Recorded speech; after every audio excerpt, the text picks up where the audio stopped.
नमस्कार दोस्तों, मेरा नाम मारुत नंदन चतुर्वेदी है। मैं अपने नए YouTube चैनल यवन की पाठशाला में आप सभी का स्वागत करता हूं।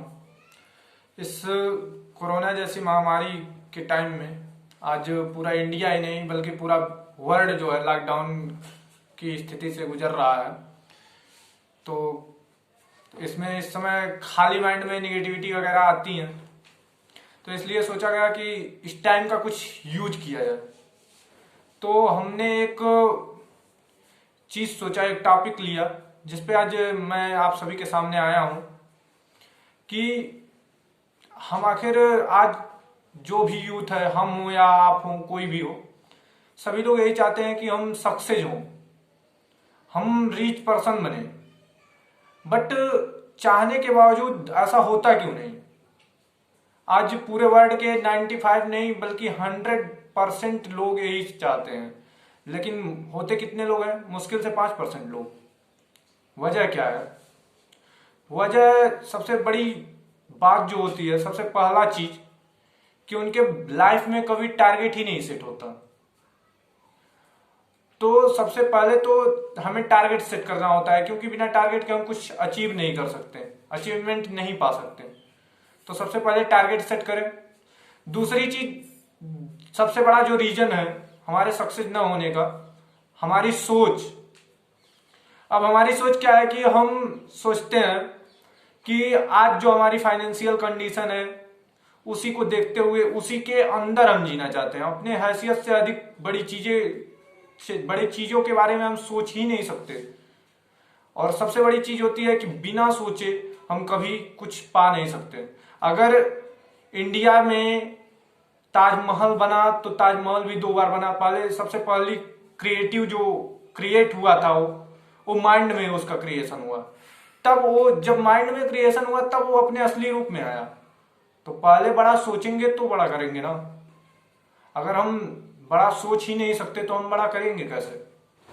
यही वजह होता है कि जो अमीर पर्सन होते हैं वो हमेशा अपनी हैसियत से कहीं ज्यादा सपने बहुत बड़े बड़े देखते हैं और उसे पूरा करने के लिए वो निरंतर प्रयास में लगे होते हैं। अलग अलग आइडियाज ढूंढते हैं, अपने माइंड से खुद क्रिएट करते हैं, माइंड की एक्सरसाइज कराते हैं। बट एक गरीब इंसान जो होता है या एक फेलियर जो होता है वो हमेशा जो है दूसरों की कमियों को देखता है, अपने से ज्यादा दूसरे पर भरोसा रखता है। अरे मेरे भाई, खुद पे भरोसा रखो, क्योंकि चलना आपको खुद के पैरों से है। अपना डिसीजन लो। अगर हम अपना डिसीजन जिस दिन लेना स्टार्ट कर दिए उसी दिन हम सक्सेस होने के बहुत करीब पहुंच जाते हैं। सेल्फ कॉन्फिडेंस को बढ़ाओ। और अगर हमको सक्सेस बनना है तो सक्सेस जो लोग हुए हैं उनके बारे में पढ़ें, उनको अपना मेंटोर माने, उनके बताए गए मार्ग पर चले।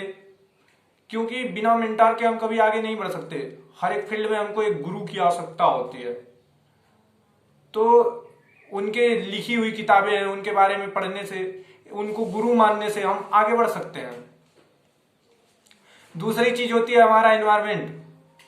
हमारा एनवायरमेंट जो होता है वो भी हमारे ऊपर बहुत बड़ा इफेक्ट डालता है। क्योंकि कहा जाता है ना कि कदली सी भुजंग स्वाति गुंतीन, जैसी संगति बैठिए तैसोई फलदीन।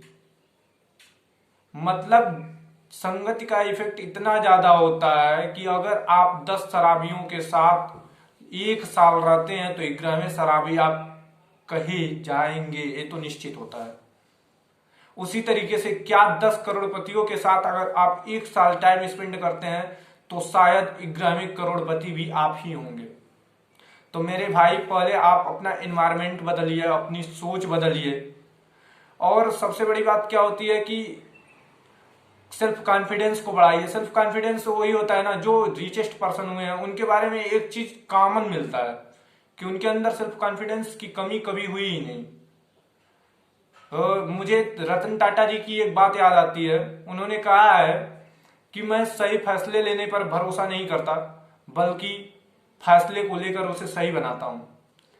1998 में जब टाटा मोटर्स ने अपनी नई कार लॉन्च की, टाटा इंडिका, उस समय टाटा मोटर्स बहुत घाटे में जा रहा था, और घाटे में जा रहा था इसलिए उसने सोचा कि मतलब अपनी कंपनी को मैं बेच दूं। तो रतन टाटा जी गए अमेरिका में फोर्ड कंपनी के पास। उसने रतन टाटा जी का मजाक उड़ाया कंपनी के ओनर ने, और कहा आप गाड़ी बनाते क्यों हो जब बेचना नहीं जानते। उन्होंने उस डील को ही तुरंत कैंसिल किया और वहां से वापस आ गए। 2008 में फिर से फोर्ड कंपनी और टाटा मोटर्स के बीच में डील हुई, लेकिन अब की बार पासा उल्टा था। अब की बार खुद अमेरिका की कंपनी फोर्ड अपनी जैगवार गाड़ी लेकर रतन टाटा जी के पास आई और बोली कि आप मेरे कंपनी को ले लीजिए, और उन्होंने लिया। अब आते हैं फिर कि अगर हमको सक्सेस होना है या अमीर बनना है, तो सबसे बड़ी चीज होती है कि अमीर लोगों में कभी भी आप देखिए, अमीर लोगों के एक रास्ते नहीं होते हैं इनकम के, उनके पास हजारों रास्ते होते हैं इनकम जनरेट करने के। उसी प्रकार से पहली बात तो कोई भी इंसान हो, वो तब तक अमीर नहीं बन सकता जब तक कि वो दायित्व और संपत्ति में फर्क नहीं पता उसको होगा। और अमीर इंसान यही होता है कि वो हमेशा दायित्व और संपत्ति के बीच में फर्क जानता है और हमेशा संपत्ति खरीदता है। और वहीं गरीब इंसान हमेशा दायित्व के कॉलम को बढ़ाते जाता है और उसे एक गलत फहमी होती है कि वो संपत्ति ले रहा है।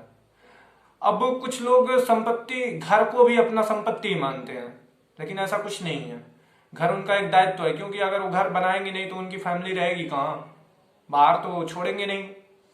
तो सबसे बड़ी चीज है कि अगर दायित्व और संपत्ति का फर्क पता चल गया तो आप अमीर निश्चित बनोगे, क्योंकि आप हमेशा संपत्ति ज्यादा से ज्यादा खरीदोगे। और संपत्ति जो होती है वो आपके इनकम को जनरेट करने की एक माध्यम होती है, नए इनकम सोर्स पैदा करती है। संपत्ति, सिंपल सी भाषा में हम समझते हैं संपत्ति होती क्या है, जहां से आपको पर मंथ इनकम जनरेट हो, वही आपकी संपत्ति है। और दायित्व क्या है, दायित्व में हमेशा आपके पॉकेट से पैसे लगते हैं, ना कि आते हैं। तो दोस्तों, अगर मेरा वीडियो आपको पसंद आए तो ज्यादा से ज्यादा शेयर करें, सब्सक्राइब करना ना भूलें, और साथ ही लाइक पे भी प्रेस जरूर करें।